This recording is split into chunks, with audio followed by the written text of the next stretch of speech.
The Coaching Hour with Witumelo Tolakai on Zoe Live Radio. www.zoeliveradio.co.za. Good evening. Welcome to the Coaching Hour. I'm your host, Khensani. It's Tuesday night, and on Tuesday we have a date night with the Coaching Hour. Tonight we are going to talk about emotional intelligence, one subject that is close to my heart. And tonight I have a special guest. I've been dying to have this person here. And I thank God that today finally I have someone who's going to discuss emotional intelligence with me. So have you heard of someone saying to you, you lack emotional intelligence? What is emotional intelligence? Why do we need emotional intelligence? Why is it important for us to have emotional intelligence? Why is it important for me to know and understand others' emotions? How do I manage my own emotions? Motivating oneself, recognizing emotions in others, handling relationship. Is it important for me to be able, or is it important for me to have it? So tonight we are going to know from coach how to handle them, how to have it. Personally, I believe that emotional intelligence is a skill that you can develop if you don't have. If you don't have emotional intelligence, you can learn how to manage your own emotions and how to recognize other people's emotions. So before we start with our show, I'm going to introduce our coach, Coach Yoga. Good evening and welcome to the show. How are you, Coach? Thank you so much. I'm very, very well. Thanks for having me. I'm so glad you're delighted to have me. I'm delighted to be in your company as well. I'm glad you managed to make time to be here tonight. Guys, we're speaking to Coach Yoga van Dam. She is a professional speaker. She is a trainer. She is a facilitator. She does a lot of things. She's one woman. She's so busy. Like when I was having a chat with her earlier on, I was like, Coach, how did you manage to make time for me? Because you don't even have one. But I thank God she did manage to come through tonight to speak to us about emotional intelligence and teach us on how we can acquire that skill of managing our own emotions and why is it so important. Coach, kindly introduce yourself. Hi, I'm Yoke van Dam. I'm also called the Khensani Queen. So I work with leaders and teams and I help turn them into something quite beautiful. So I'm not sure if you know the word or phrase Khensani. No, can I elaborate a bit on that? Yes, please. Yes, please. Wonderful. So in Japan, there's this art form where they'll take a pot that's completely broken, and what they'll do is they'll put the pieces back together using gold. And then you get this beautiful art piece with the gold rims. And that's what I do with teams, because what you find is teams and leaders, we're going through different phases. Mm-hmm. So I've got a team that I'm coaching at the moment, and they, the one lady is on maternity leave. There's a new executive director. There's another person that's immigrated. The team keeps on changing. So team is not necessarily broken, but they have to keep on rebonding, re-engaging. And that's what I really love doing, getting people to be productive. But also on the emotional intelligence side specifically, I'm very passionate about that. Wow. I hope that helps. I'm also passionate about it. I love it. I've run a few sessions with leaders on the subject, and it was a powerful house when it comes to how to control our own emotions, how to recognize other people's emotions. And I've realized another thing is that when it comes to leaders, they also have a challenge when it comes to empathy, to be, to like making decision without attaching their own emotions and feelings towards their employees and all that. So tonight, guys, before we start with our show, kindly like and share and subscribe in our YouTube channel. And before the coach is going to share what emotional intelligence is, what you can do now: quickly make your coffee, invite your friends, bring your notepad and your pen, come and take notes, because this subject is so important for you. Because most of the people, they always say, Khensani, someone said, I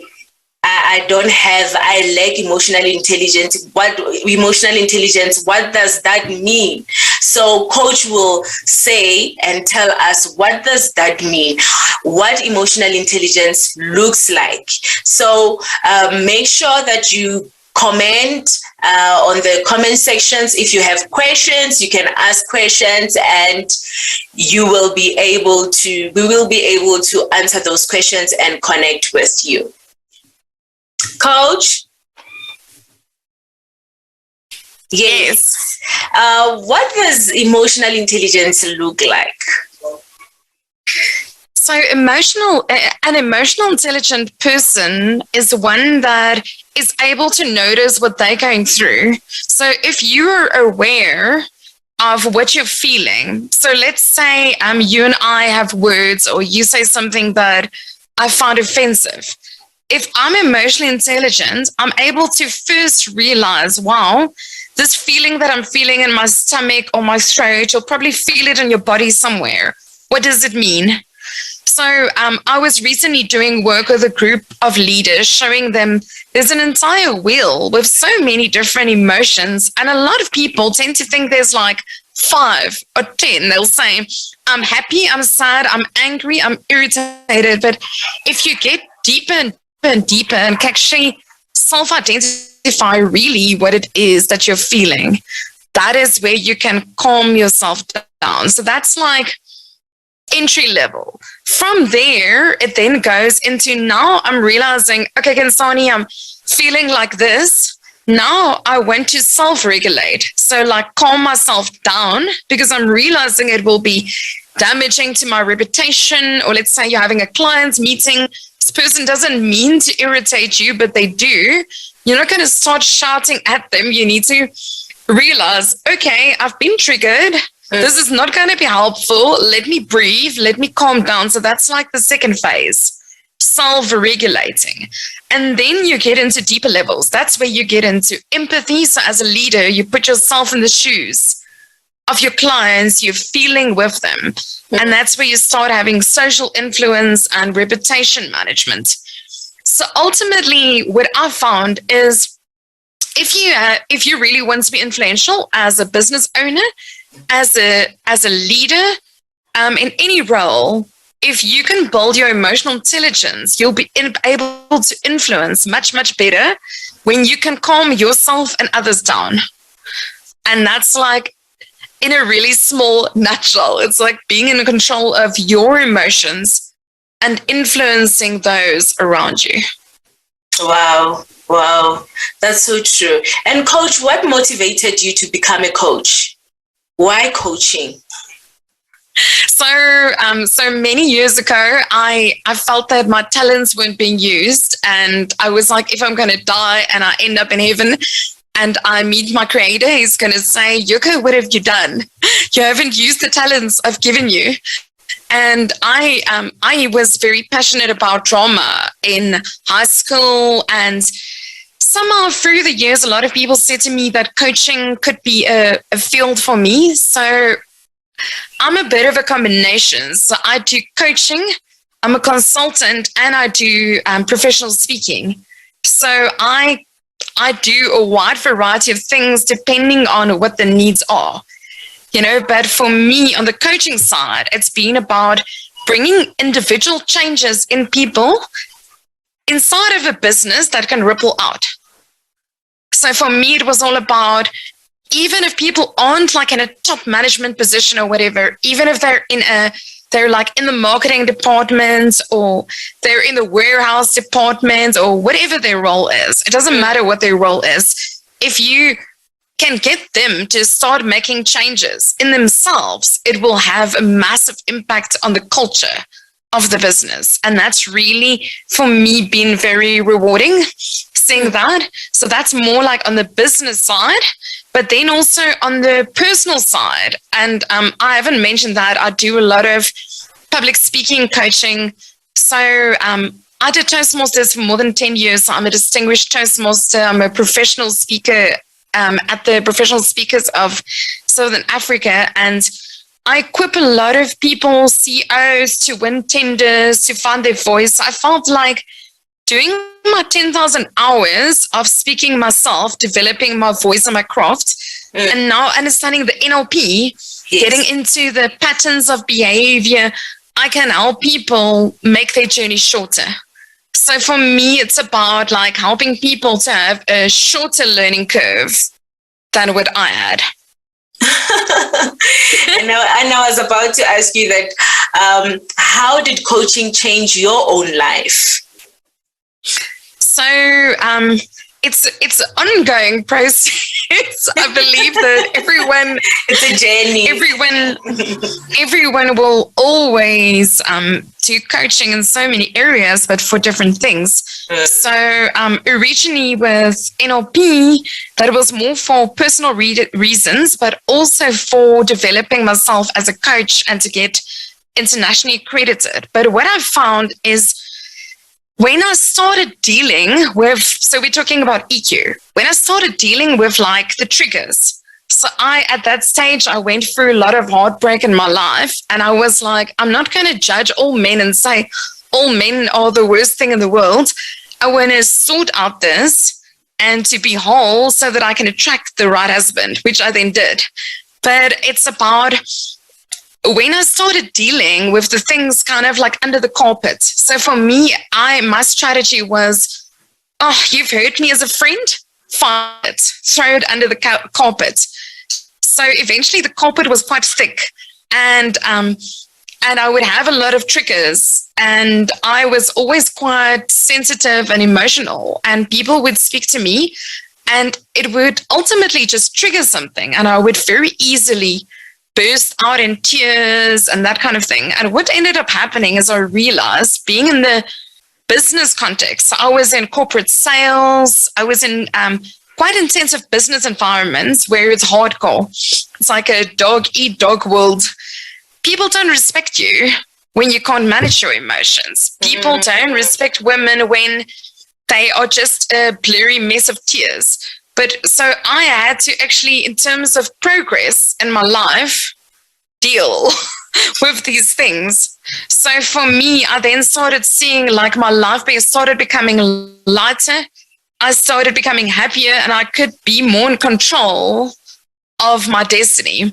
And as I started, what I also wanted to say, Khensani, is coaching is it's not just for broken people. It's actually for people that are excellent, that want to become even greater. So for me, I did deal with like heartbreak areas and limiting beliefs and past hurts.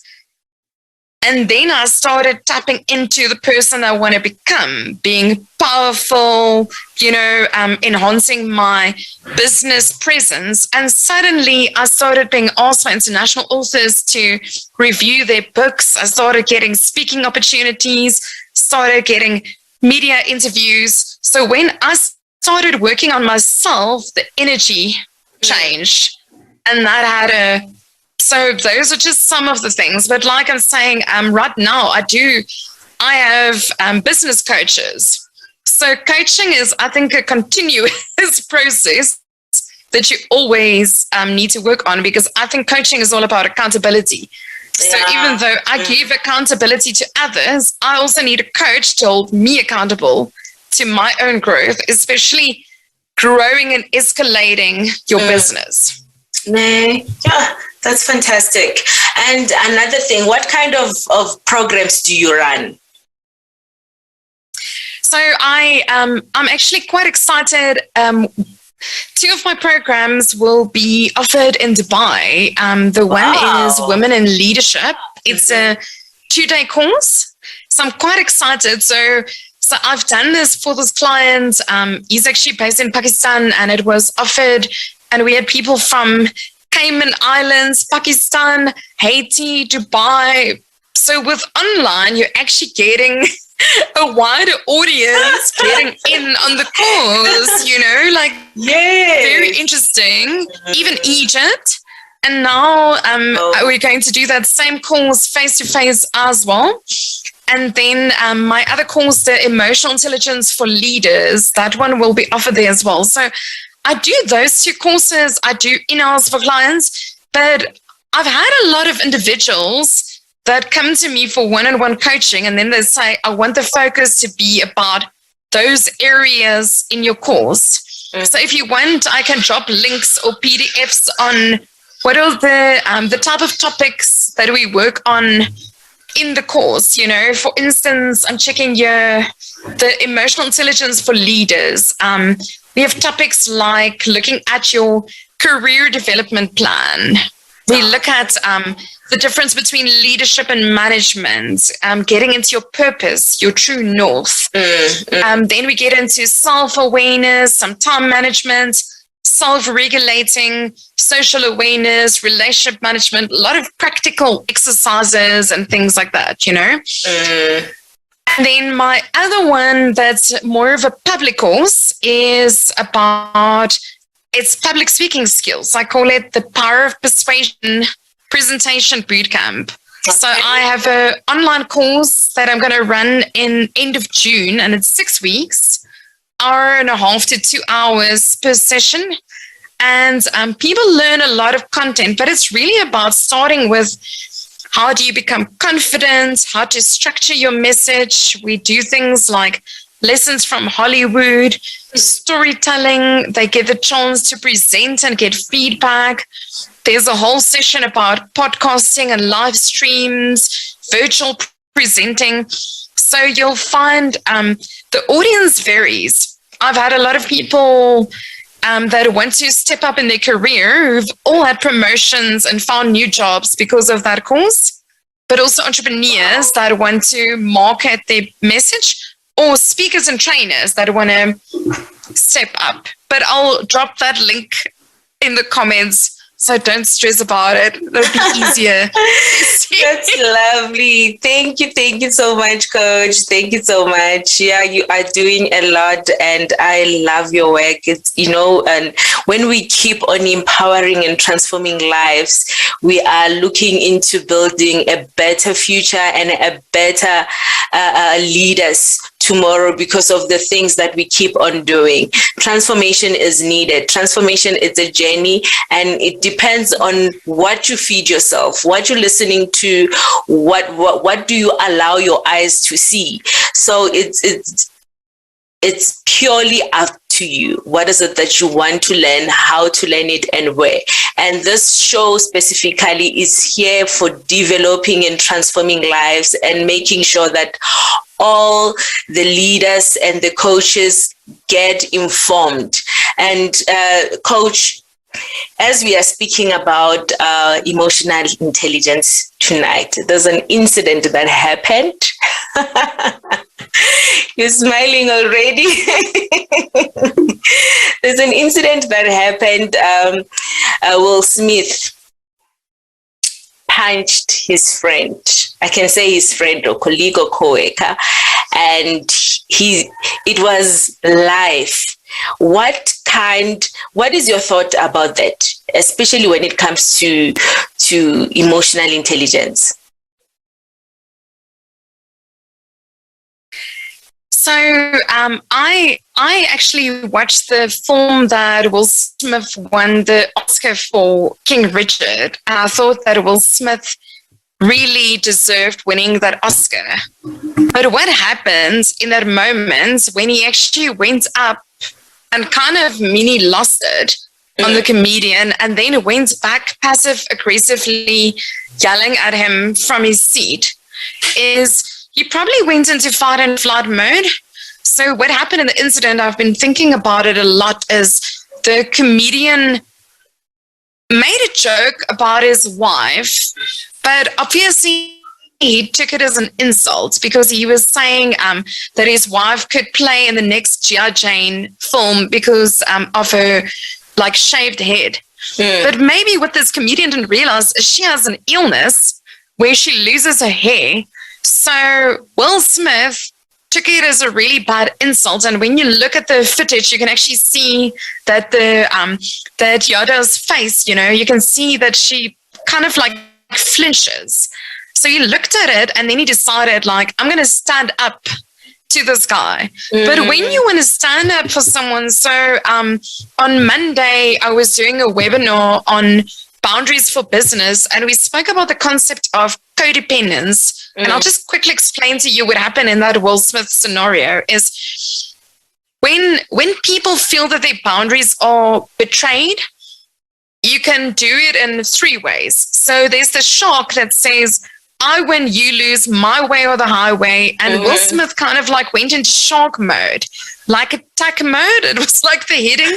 So if you're thinking of a shark, it's like when a shark moves in, people run away. So you can see in the reaction from social media, the people from the Oscars were shocked. A lot of people are disappointed through his behavior. His wife probably went into victim mode in terms of this, but Will, on the other hand, also went into rescue mode. So he probably first tried to rescue her, to step in, and then he went into shark mode to be like, he wanted to protect her, but then he went into the attacking mode. Yeah. And what you... sorry. Okay. I wanted to say, sorry to interrupt you. I wanted to say, was it necessary? Was that necessary? Probably not. So the answer to step out of that codependent triangle is to be like a dolphin, where you actually set healthy boundaries. Okay. Where you add humor, flexibility, where you can be assertive. So there might have been a way where you could have afterwards taken him aside and spoken to him about it, or off stage. You didn't need to also insult him in front of everyone, and the physical assault. So it's quite a tough one. Because in the dolphin scenario, they say dolphins, when a dolphin wife is going to have a baby, the male dolphins swim and they create a perimeter around it. And if anything that is like life-threatening comes in there, they will literally take it out. So they will put a shark or whatever in a coma. And if you're thinking like in terms of your marriage, in terms of your life, you need to have healthy boundaries. But that wasn't a life-threatening situation. You know what I mean? It wasn't like a sexual assault where someone was touching or grabbing or whatever, where a physical display would be deemed okay. You get what I mean? Yeah. Where if someone's coming onto you, then you are going to hit or like remove them, or you get what I mean? Yeah. But like what I just wanted to say is afterwards, what is the repercussions on him? It's still his funder. And people are now not focusing on, wow, his amazing portrayal in King Richard. They're actually all secretly like ashamed, laughing behind his back. Versus he's been in the acting game. I read his bio. Will, which is incredible, like the amount of work that is put into his reputation for years and years and years, it's massive and that's what with EQ, you can take years to build up a reputation. Absolutely. And the moment you lose yourself, they call it like jumping down the mountain, you go and hit somebody or like, Khensani, I mean, there are terrible things. There's been people that are inappropriate and they would do racist things. I mean, there was that Greek guy that had a horrible video. And if you look at the financial implication of him, he was racist himself, but the impact on his family, the bigger supply chain on their business, it's massive. So I think if we had to calculate how much this reputational damage will be for Will Smith, he might lose movie deals in the future, or not get certain book deals, or not get the same amount for films, as he's had. So that's really, you need to look at that. Like, is it really worth it to in that moment feel like you're putting a person in their place? Probably not. That decision making, and to be honest with you, emotional intelligence, it's about decision making. What kind of decisions do you make when you don't feel like it? Maybe when you're not in the mood. And let's take the same incident in a workplace. How do you deal with it if your manager or your colleague or your employee acts like that because of you said something? So we respond out of anger without even thinking, without even understanding or managing our own emotions. So how do we deal with it with our leaders? Let's say I have a leader that is, he's suffering from anger, like he has this serious anger issues, and I don't know about it. Then I say something that doesn't sit well with him, and he can't even manage his own emotions, and we just have this big fight. How are we going to work around that? Especially so I can give you a little technique that I use from NLP. Okay. So I bring all NLP into all of my work. So one of the things that you can do, and no one will know about it, just you, is you can either like get up from your chair and go and stand behind it and talk to yourself. So pretend you've left yourself in your chair and say to yourself, Yoke, it's not worth it. This person's just overreacting. Like in the long run, this is not, this wouldn't even bother you. And then what you can do is I once did it where I was feeling very triggered, and I just stood in front of the printer, and I would just keep on taking a little step to the left, and it's almost like you're removing yourself from yourself and you're talking yourself down. And then what you can do is you can invite like a mentor or someone like that. So you could say like, if Nelson Mandela was standing next to me right now, what would he whisper in my ear in this situation? Or Oprah Winfrey or Brene Brown. And you make use of their collective wisdom, and you'll find that you'll actually be able to like get into the calmer headspace. So I give a lot of like self-care tips in terms of Brene Brown also says this. She says in that heated moment where you're feeling overwhelmed and it's like escalating or whatever, just ask for just say let's take a break and come back after tea time, or let's circle back after lunch, where you can each go and have a walk, have a cup of coffee, sleep about it, think about it, so that you're not in that hectic escalation space. Because when you are in that fight and flight mode, it's literally as if you have the rational brain, you have the emotional brain, and you have the wise mind. They are becoming disconnected. That's why they call it flipping your lid. Your brain is literally disconnected from your rational brain if you go into your emotional brain, and you need to breathe, calm yourself down so that you can think again. And that's why, when people are upset, and you see this in marriages a lot, and it's very dangerous, is people just get in their car and leave. So they're fleeing. They don't want to calm themselves down to talk about what was the issue, what upset them, whatever it might be. Well, if they can just stay in the room and say, well, Khensani, that was hurtful. Can you explain to me what you meant? And then you'll start explaining, and I will realize that's not even what you meant at all, but it was my own trigger, or it was a tone of voice I heard, or a dog barking, or something else that put me off. But if you can get to a place where you can talk about the differences so you can understand what's happening in another person's world, that's where we get to understand each other. But I feel like what happens is we assume in our own brain that how I see it and how you see it is the same, and it's never the same. It's never the same.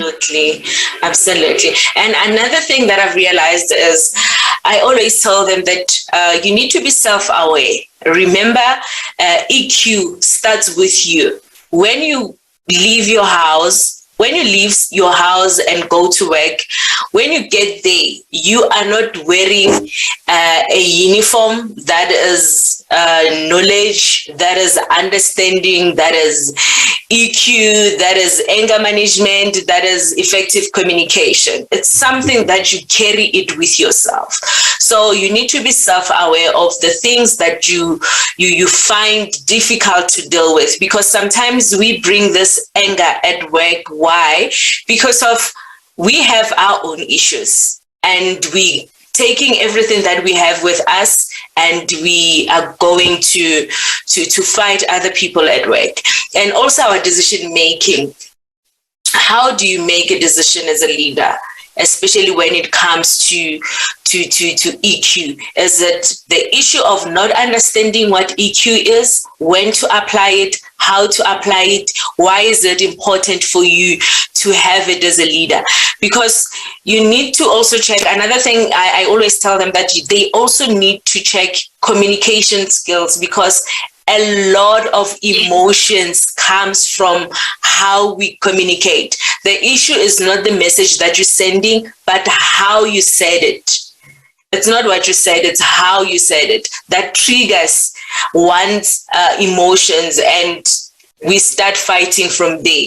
And it's so difficult, coach. How do we handle that as leaders? Is that the issue of lacking the EQ itself, or our decision making, the empathy that we have? Is that the stress tolerance?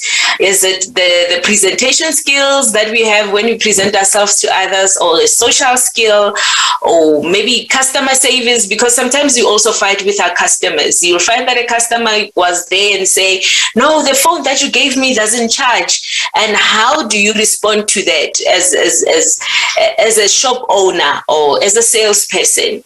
I want to answer that one. Yeah. So you're saying, how do we deal with feedback and difficult feedback, especially if it's on a customer service level and if things go wrong? Yes. So when I studied NLP in 2012, I learned about Jari's window, and that blew my mind. And that was kind of aligned to that whole corporate story that I was telling you about. So Jari's window is a concept from psychology where they say there are 4 windows. In the first window is everything you know about yourself and that the public also knows about you. So let's say, maybe me, you'll say okay, she likes speaking a lot. You'll say it, the listeners will say it, okay, and she laughs a lot. And with you as well, that's common sense things available on the surface, right? It's not hard to know that. Okay. The other window is what you know about me that I don't know about myself. And that's the blind spots. And before Zoom, right now, I can look into the lens, I can look at my own picture and I can see, is my hair fine or whatever. But in the past, when you're just normally with a person, you can't see if there's spinach in your teeth, if something's wrong. You know what I mean? You're actually requiring it from the other person to say to you, there's something wrong with your dress. Sometimes when men come from the bathroom, they forget to do certain things. It can be highly embarrassing if you don't tell them, So the second window, and that's where feedback comes in, that window actually opens up. If I'm not willing to listen to your feedback and notice my blind spots, I only see so much of myself. While if I'm willing to listen to the feedback of my manager or my clients, my perspective actually shifts. So what you should do when a person gives you feedback is you should say thank you. And you should listen. And if you don't agree with it, you can ask for others' opinions. You can investigate further. You can decide if you want to don't want to do something about it. But I was very, very impressed the other day. I was speaking to a speaker from Australia, and we were on this speaker call, and I really wanted to nominate her to be a speaker for the professional speakers in South Africa. And I went on a website and I noticed, do you know that filler text that you get on websites sometimes? It's like lorem ipsum kind of thing. So it's like people have designed a website, but they haven't filled in the copy yet. Okay. And everything of hers is amazing. So like her social media is profound. She has written a book. She's permanently posting things on social media. She schedules ahead 4 months. She's like the most productive person I know. So I knew that she would want to know about this blind spot because she could lose clients. So I emailed her and said, I really love everything of yours. I just wanted to let you know, by the way, I took a screenshot of your website. Just have a look here. And she said, thank you so much for telling me this. It wasn't supposed to be like that. And within 5 minutes, she actually updated it and corrected it.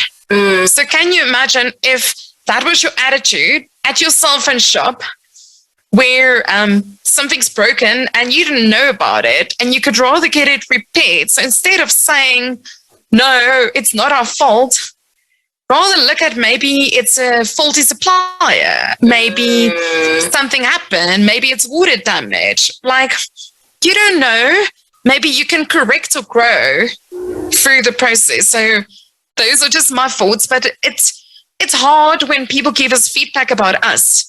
So what you need to do before someone gives you feedback is you need to first ask their permission to say, Khensani, I really loved your radio show. Can I please give you some feedback about it? And then you can say yes or no, or we can schedule a time.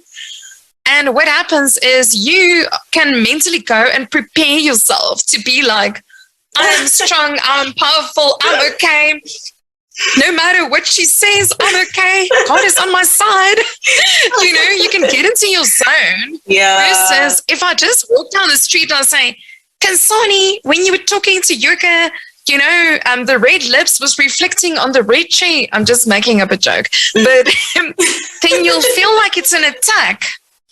Versus if it's nicely packaged, you see that you know, there's pros and cons. It's put in a sandwich format.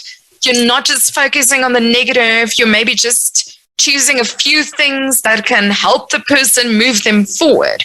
Versus, I'm going to rip your show to shreds. You know? But no. the thing is with EQ, you will never prepare yourself. You don't get time to prepare yourself. Like, let's say I'm going to work today. I don't say, no, my manager is going to be negative today. I know, you know, it's something that happens like instantly. And I'm like, what did you just say? You know, and it's something that you'll never prepare yourself for. Like, no matter how intelligent you are, no matter how prepared you are mentally, but it's something that will put you off guard. And right there and then you need to make a decision whether you yell or you scream or you you slap someone. It's a tricky one. Or you go over coffee. Yes, there's ways to distract yourself. That's why I'm saying it starts with self-aware. You know how you feel, because we have different kinds of people. Some people are very emotional people, like myself. I have EQ. However, I'm an emotional person. Like, I will have to process, even though I'm not responding, because we also have those who, you know, sometimes there's you become reactive instead of proactive. So it's a challenge. Let's say you don't understand the EQ at all. You've never heard of it, and you're just living your life, Jay, and somebody comes, boom, and you become reactive. And others like us, we don't understand why are you reacting like that? and that's the Will Smith example. yes, it's like, he wasn't able to calm down, and now people are like, what on earth? You see, so but they don't know what was happening in his head and his own experience. Exactly. He became reactive about what it was said at the time, and his decision making was just to stood up and solve the problem. According to him, he was solving the problem that he was seeing in front of him and protecting his wife. Yeah, exactly. And in the workplace, where do we find boundaries between the EQ people and someone who doesn't understand what that is? Because normally I will say, guys, I recommend everybody to have or just take a course and try to find yourself. I always say, try to find yourself, because you'll never know until it happens. You'll never know. And that's why most of the people, they do lack it, like 100%, they don't have it at all. And to them, it's like, it's either my way or the highway. And as a leader, how do you run an organization if you don't have? And where, another question for me is when do I apply empathy with my employees? So, Brene Brown has a beautiful little video. I will also drop it in the comments below. Where it was a talk that she did at a place, and where she kind of says some people see the difference between empathy and sympathy. Where sympathy is you're drowning with the person, so they're down there and you're actually like drowning in the river with them. But her opinion in terms of empathy is you still feel with the person. You're not completely outside of it and almost like just saying, oh, shame, you better just get over it. Let's throw some money at you, or a sandwich, or a sick leave, or a counselor. So there was a recent situation that's very private with someone that I know, where there wasn't empathy involved from a leadership perspective, and it was very hurtful. So when you are experiencing empathy as a leader, is you imagine as if you are in the shoes of that person and you respond to them in that way. And sometimes what Brene says, you might not even know what words to use. If someone has lost a family member, nothing that you say is going to make it better. If someone's partner has left them, nothing that you're going to say is going to make it better, but you can just be there with them and say to them, I don't even know what to say right now, but just know that I'm here and that I'm here as a support. And if you want to come talk to me or someone else, we're here for you. And we understand that it's really not easy for you right now. Versus, can't you get over it already? Ouch. so like that makes a person feel that they're not safe at all. So I had a situation. So in 2012 December, my father was ill all of his life, but he had, I can't even remember that operation. But he was, my mom actually said to me and my sister, we need to go down to Nelspruit. And it sounded like she was thinking, this is almost the end. But we never thought he was going to die, because he was like a cat with 9 lives. Because he would just like bounce back. And anyway, but I had such a good relationship with my manager at that stage.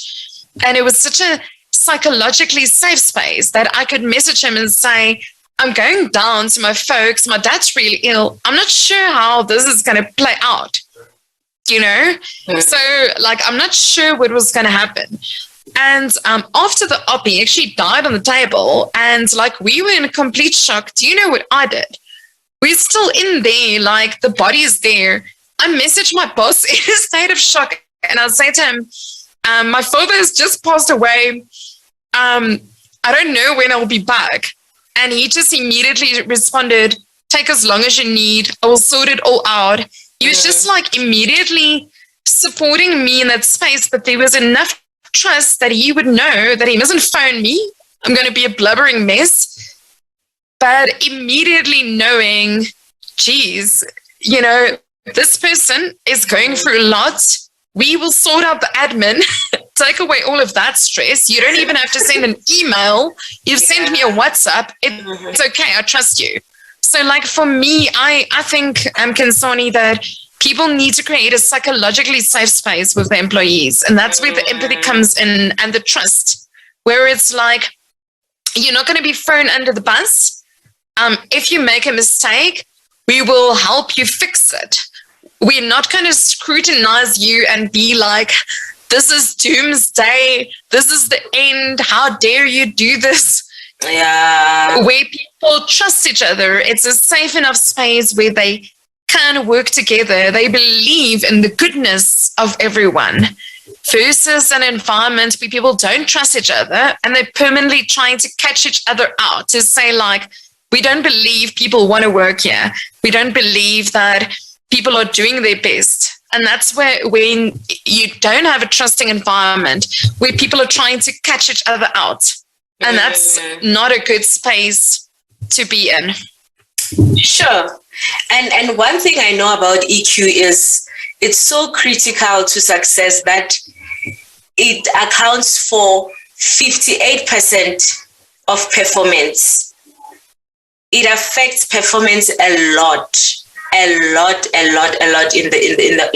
organizations or in workplaces. In fact, also to us as individuals, it you know, if you don't have it, then it becomes a problem because one, you won't be able to manage yourself. Remember, self-management is needed. And it also needed in also how you respond when you're angry, your decision making at the time, and things that triggers you. How do you avoid them? Because everywhere you go, you will find, maybe it can be someone somebody's driving you badly, or somebody's slow in front of you.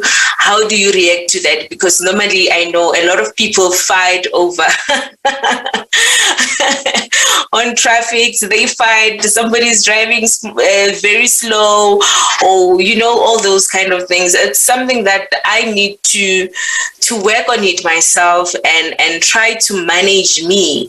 And I think managing myself when it comes to EQ, it affects how I perform at work. It affects relationships that I build, my social life. You know, it's a lot of things that happens around that. But I want to share something around that, if you don't mind. So yes, you're talking please. about the traffic. You know, like losing your temper, yes. or like the taxi driver. Yeah. Everyone always talks about the taxis. And so I have an exercise that I do in my EQ training where I ask people about their hot buttons. So like, what are the things that upset you? And traffic is quite a big thing for a lot of people. But then there's this manager who said something profound. He said, many years ago, he realized that the worst thing that could possibly happen is that he could die of a heart attack because he freaked out over a taxi. And then a policeman would have to go to his wife and say, your husband died of a heart attack because a taxi drove in front of him. And then he realized it's not worth it to get so upset about things that are outside of your control. So when you're in that situation, just realize the bigger picture, like it's not worth it.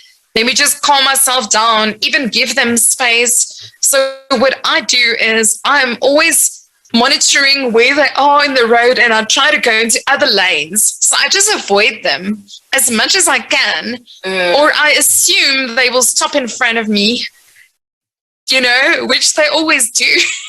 So like almost like preempting it. Yeah. To realize, you know, put on your hazards, and then not even to be upset because it's not going to help at all. They're still going to take their time, take everyone out, and they're not going to be upset if there's 20 cars behind them. They'll just do their thing. So it will just steal your own joy. Sure. Yeah, that's true. So have you ever had an incident that incident pushed you to your limits? The incident we've all had. I can't think of one right now, but we've all had family fights. But I don't want to talk about that on the radio.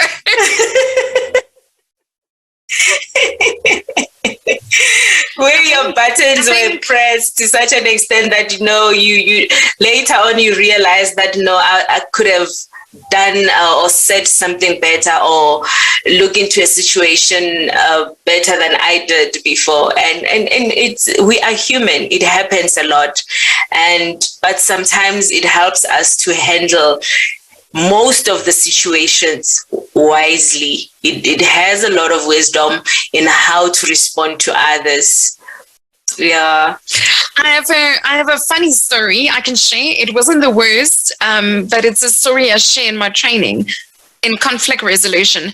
So in 2014, me and my mother, we traveled together to France, and we were in the town Lyon, and we were very excited because we wanted to walk across the rivers to the old town and have dinner there, like in this old French part. But when we finally got there, it's like a really long distance, and you're walking and you're walking and you're walking, and you're walking past all of this water, and all the menus are only in French.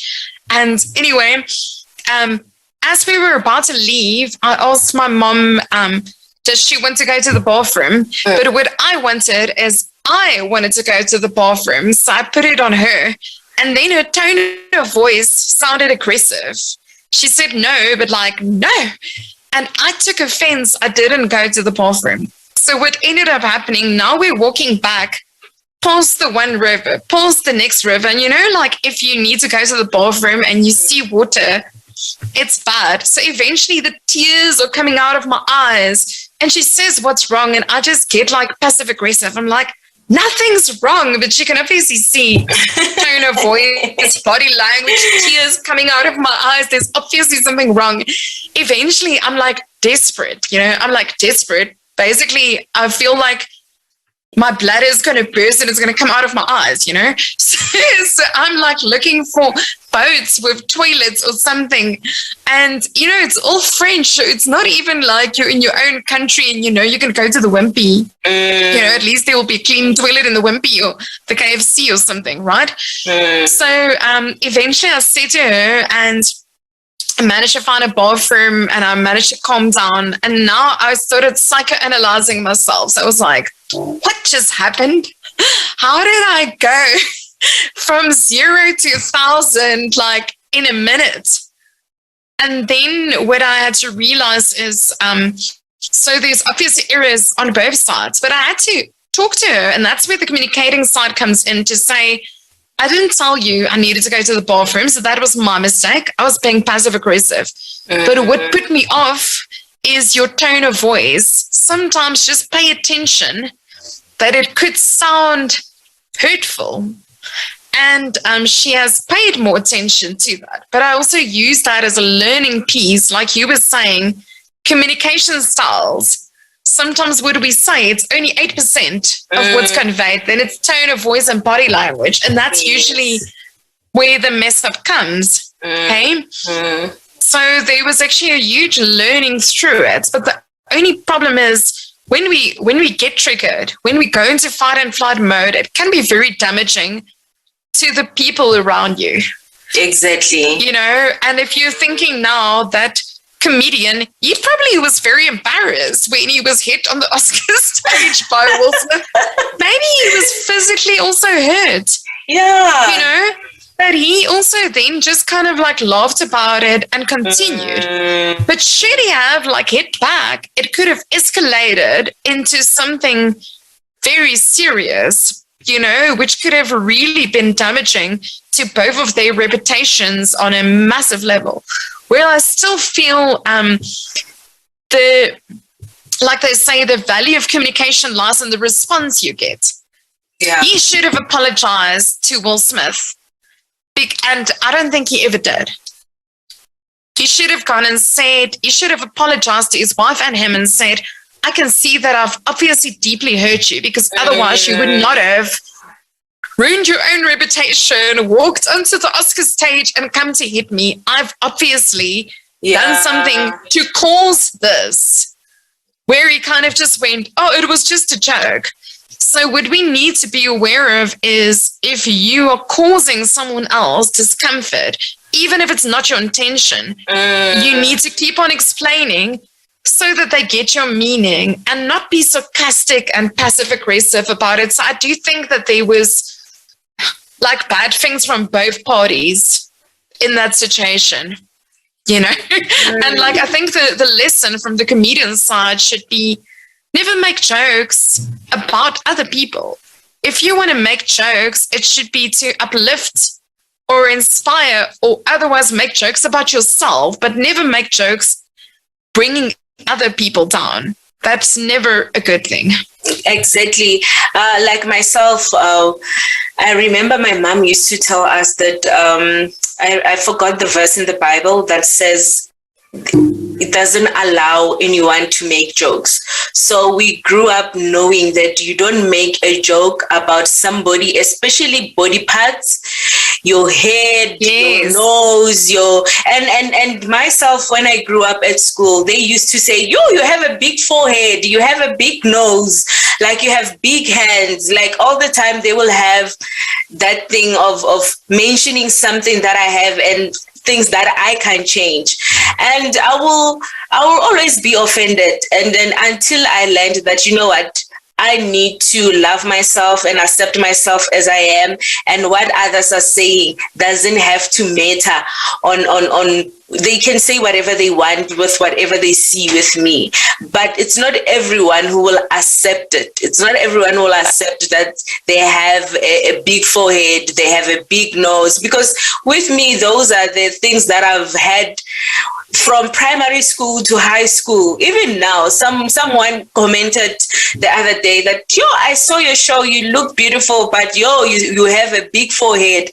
What can I do with my what can I do with my big forehead? There's nothing I can do. I think you're beautiful, Khensani. Ignore them.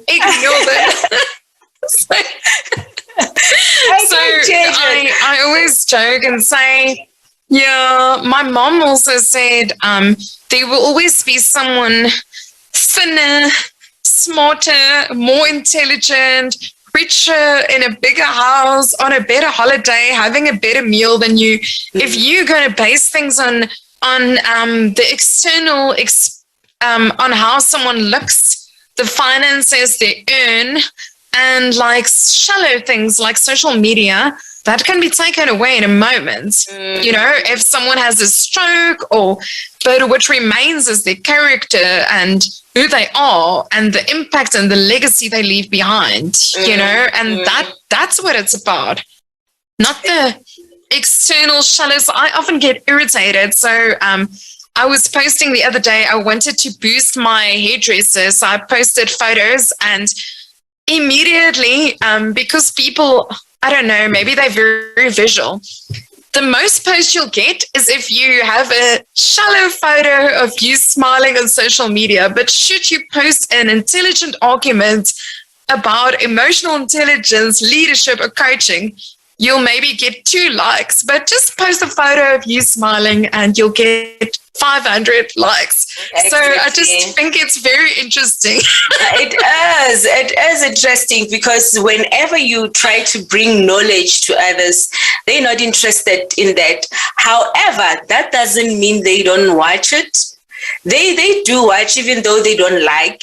They do watch, they do listen, they do take notes and become quiet and don't say anything after that. And another thing that we need to look into is, when you do something beautiful, or you're doing a very good work, you're productive and all that, most people tend to tell people that they know, like people around you. They won't just go like you wanted to promote your hairdresser, then you went to the social media. Some, they don't do that. They just tell people who are around them, but do something bad. I'm telling you, the whole world will know what you did. And Will Smith. But like, what I want to say in his defense is he's an incredible actor.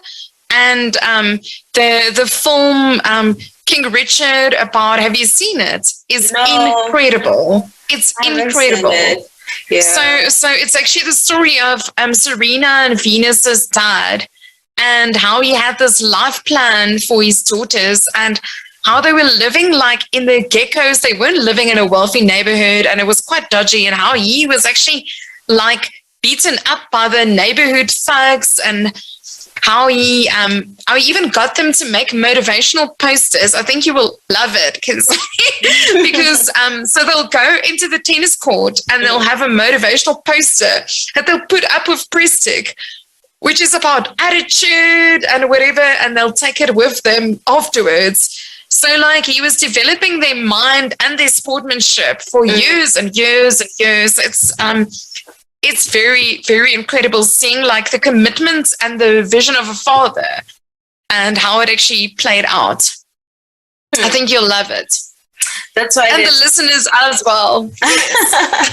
That's why the daughters are so successful, because he worked more in their mindset. So he kept on developing their mindset until they got where they wanted them to be. And it's something that most parents, we hardly do that. You'll find that most parents, they don't even encourage their own kids. I remember it was last year, my daughter wanted to go to an art school, and we went for auditions and she didn't make it. And I could see after the result that she was so broken. And I said, you know what, let me not say anything now. Let me give her a moment to deal with her own emotions and disappointments and all that. And when she was okay, I called her and said, you know what, Nana, I'm proud of you. Number one, you knew you're going to do auditions and you made sure that you prepared. That was the first step. Yes. You did. You prepared yourself and you made sure that you showed up to the auditions. You know you were beautiful and all that. Then I told her that, you know what, you need to remember. The first question that I asked her was, how many actresses do we have in the whole world? Then she couldn't count. And I said to her that, you see, so we have a lot of actresses, and it doesn't mean if you didn't get this audition right or you didn't get this part, then you are not an actress. And we are not even sure what the judges were looking for. You understand? So continue, prepare yourself each and every day as an actress, read more and stay motivated. And remember, actresses, you can find them anywhere, anytime. Like, it's not something, they live who they are. You know, people can act. I said the other day, I made an example. I said, the other day you were acting up saying that you are sick and you are not sick. And I did manage to see that you were not sick. And she laughed and said, how did you know? I said, you are my child. I brought you up. So I know when you're telling the truth and when you're not telling the truth. And she said, she laughed and said, yo, mommy, you know what? I was acting. I was acting and all that. And I said, you know what? One thing that I know is that you are a good actress yourself. Believe in what you do and never stop, because you still have so many feelings, so many dramas, so many soapies that you need to go and show up and do auditions. So if you can't handle one rejection, what is going to happen if you have 10 more rejections? And from there, we started having conversation, we started laughing and all that. And she became better after that. And I said, God, thank you for wisdom, because I couldn't do it by myself. Each and every time we ask wisdom from God, because I was also disappointed, but I didn't want to show her that I was hurt that she didn't get that part that she needed so bad. And we moved on and said, no, don't worry. You can still try again next year. You are in grade 8, and then you can try every year until you get to grade 10. And then you will decide later if you still want to go to an art school or you just want to go to varsity and do any course that you want. And she understood. She understood that, okay, thank you, Mami, for being supportive. So it's something that as parents, especially myself, I always say that it's something that I want to have. I want it to be part of me. When they do well, I need to encourage them and well done, you did well. When they don't do well, I still need to be there and become a mom with the same tone, same approach, and encourage them, because they do pick up if you are not well with what happened. And yeah, I'm so proud of the dad that he worked on their mindset and made sure that he set up the good mindset for them to achieve their goals, because mindset is the drive of everything that we do in our lives. Perhaps in our next talk, we can talk a bit about resilience. And what I could share with you is around an actress friend of mine. Mm-hmm. And we spoke about various self-care techniques that she used when she was playing in the production, The Revlon Girl. Mm-hmm. And they were performing for more than a month, 3 to 4 times a day. And it's a highly emotional piece. How was she able to be mentally and emotionally and physically okay, even during like those peak conditions, you know? So like, how do you train yourself? And I think that's even applicable when people are going through tough times at work, you know, month end for a lot of business owners, when there are hectic targets. And for people that are writing examinations, you need to really make sure that you maintain your self-care and your resilience during those times. So I think that would be really nice. For your daughter as well, Khensani. I'll invite her to join so that she can come and learn how to manage yourself emotionally. And it's very important, because sometimes you will go to an interview and you will feel that, no, I've done well, I've done well, maybe this, I'm going to get it.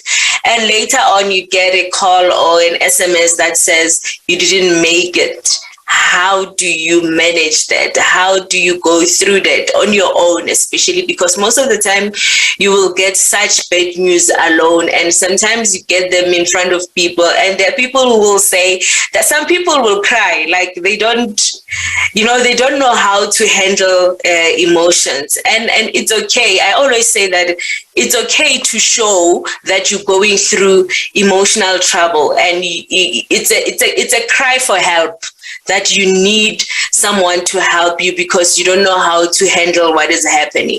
So it's okay to cry if you want to cry. It's okay to do that. But one thing that I don't agree with, it's not okay to hit others. I agree with you completely. Yeah. I was just trying to explain his positive intention potentially. Yeah. What we could also talk about in the future is I have a keynote where I speak about, which is really aligned to this picking yourself up that you're talking about, where I talk about Michael Schumacher, and I speak about Claude Monet, the artist, and the 10,000 hours they had to put in. And I speak about the iceberg moments. What do you see on the surface? Tend to see the actor winning the Academy Awards, but you don't see all of the sacrifices that was made to allow them to get to that point. Yeah, so true. That's so true. I can't wait, Coach. We have to schedule another interview. Viewers and listeners. Viewers and listeners. This was fun. We are at the end of our show, and please bring those questions and concerns that you have and feedback on the show, and I would love to hear all about that. And Coach, thank you so much for making time for us tonight. I really appreciate your presence, and I've learned a lot.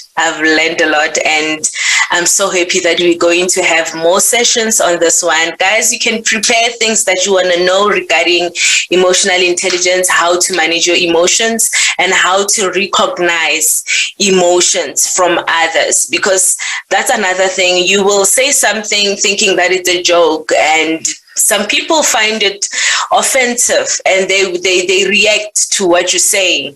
How do we, like I said, it starts with communication, how you communicate with others.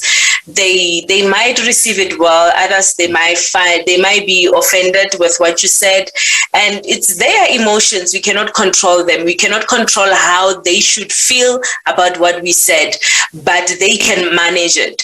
So we really need to be mindful. Let's be aware on words that we say, how we say them, and to whom are we saying them. Like myself, I have friends that I can say anything when I'm with them, but when I'm with other people, I become mindful, because I know that they don't know what I know, and they not like me. But my friends, we've learned each other. We know what is it that will offend my friends, and what is it that will offend my family and my colleagues and my managers and all that. So just be mindful around things that you do and things that you say. And from me, Khensani, before we close, because we're still going to have more sessions with coach, so we with Coach Yoga, we're going to she's not going to leave her details tonight, but find her she's going to leave some information on the comments for now, and then she will leave more details and when we finish with the series of emotional intelligence. So she's going to leave her details then, but for now, just know that for the next weeks, you keep on engaging, and let's find out. And if you want her to speak about something specific, or you want us to start with questions that you have, send them in, and then next Tuesday night we will start with answering all the questions that you have. Coach, is the end of our show, and we will see each other again next week Tuesday, and I believe that the viewers will come with their friends and their families so that they can learn together and be able to manage their emotions together. Do you want to wait? Do you want to say good night to the viewers, Coach?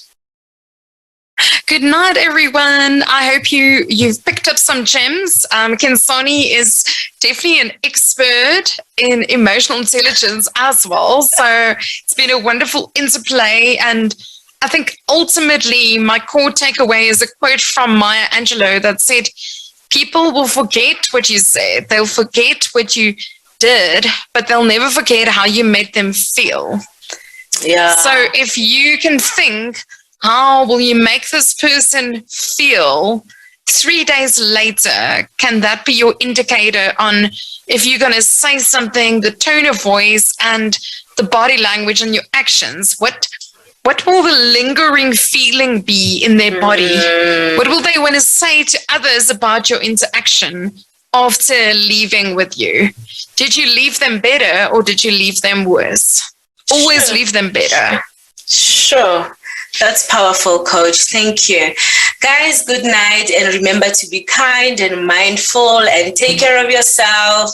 I love you and God bless you. See you next week, Tuesday. Bye. Bye.